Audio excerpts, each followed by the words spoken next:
Puffin birds have amazing colors, but in today's video we are going to learn how to draw them in black and white. I am going to use Staedtler full graphite pencils, blending stumps and makeup brushes for the base layers, Staedtler Mars Lumograph Black for details, and the kneaded and pen eraser plus a white pencil for the highlights. The paper used is Strathmore Bristol smooth paper. Let's get all the materials together and get started. I started out the beak by creating a base layer using light pressure on the pencil and blending everything, afterwards with a blending stump to create a smooth effect. I repeated this process, adding as many layers as I could until I reached the desired darkness. This will help a lot for adding details later on, as the lighter and the darker areas are already marked. I always like to have the whole area ready for the next step to make my job easier in the future. These initial layers should not be rushed. Start with a very light pressure and mark the dark areas, then go back over them with as many layers as needed to achieve the right darkness. It's all about creating a contrast as strong as possible and reproducing as many textures as you see in the reference photo as possible. Use high pressure for the darkest areas and an eraser to create highlights. This is also applicable when creating textures. Puffins have a very complex beak with lots of textures and high contrast. A great tip is to focus on shapes and tones and concentrate on one area at a time, not seeing the whole area as one beak. The area under the beak was created following the same steps as in the previous part. Here I decided to apply a layer over the entire area to make my eyes focus only on this part. Then I defined the bright area from the dark one using a putty eraser. Creating the feathers was very similar to creating fur. This bird has very small and thin feathers. For the most realistic effect, I made sure that the tip of the pencil was constantly sharp. Following the direction of the feather growth is very important. In no way try to imagine how it would grow and which way it goes, because a wrong direction can ruin the whole drawing. To give the area a bit of a shine, I used the putty eraser again to create highlights. For this drawing, I used two kinds of pencils. For the base layers, I used Staedtler full graphite pencils, which are entirely made of graphite. Their consistency is very creamy and easy to apply, and they are very easy to spread on the paper with a blending stump, especially if you are working on a very large area and trying to cover it as fast as possible. For details, I used the Staedtler Mars Lumograph Black, which are made of graphite but also a large portion of carbon, making these pencils very matte with a very intense black. This area has also very thin and small feathers. I find drawing the feathers very therapeutic and relaxing. With each stroke, everything starts to connect and the drawing comes to life. Of course, it also takes a lot of patience. As with the area under the beak, the direction of the growth is very important. Many beginners focus too much on the eyes or other parts of the animal, but forget that if the feathers are messed up, there is no point in doing those areas perfectly, as viewers can tell if something is wrong with the feathers, even if they are not professional artists. I've made these mistakes a lot in my time, but trust me that, in time, you'll notice yourself what a huge difference these small things make.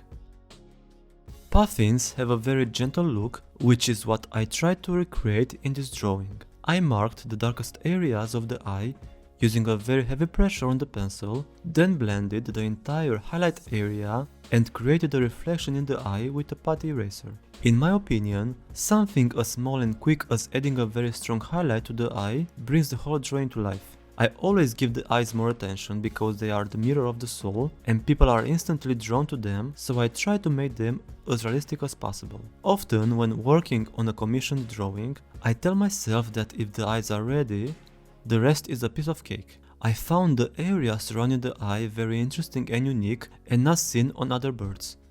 The strong contrast of it fits the eye very well and ties up the whole area together.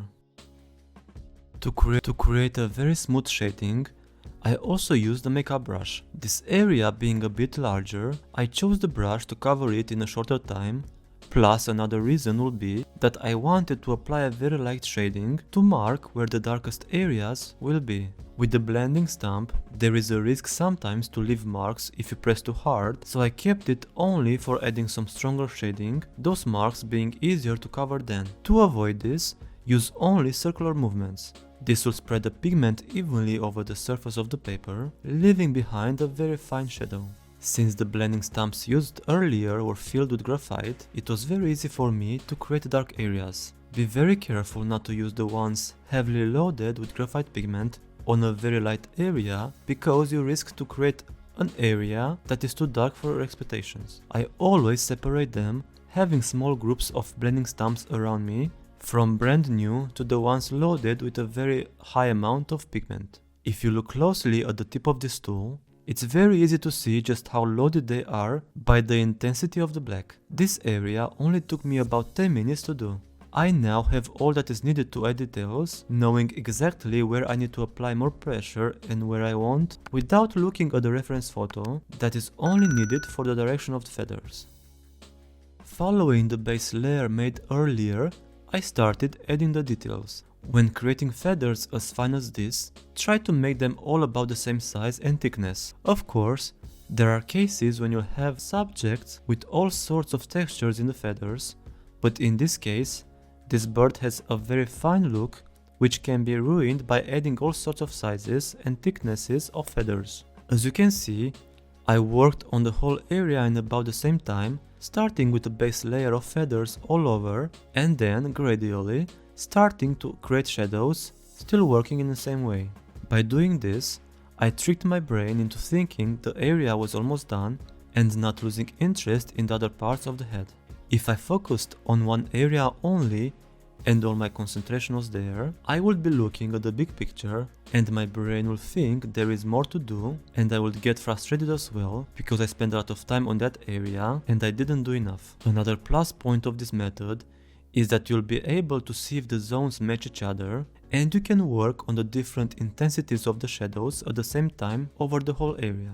Towards the end, I used the putty eraser to add some highlights, giving it even more realism. Before using it, make sure you have shaped it so that it has a very fine tip and retouch it from time to time, otherwise you risk it getting flat and erasing certain areas. For the shading on the chest, I only used a small amount of pressure because that area was very bright. Many beginners think that a white area is always white, but certain surrounding objects cast a shadow over it, creating some textures. Even if I have a reference picture with the light is so strong that it covers all the shadows in an area, making it appear completely white, I still add a minimum of shadows, preventing the drawing from looking unfinished or that area from being flat, which will happen if you leave it that way.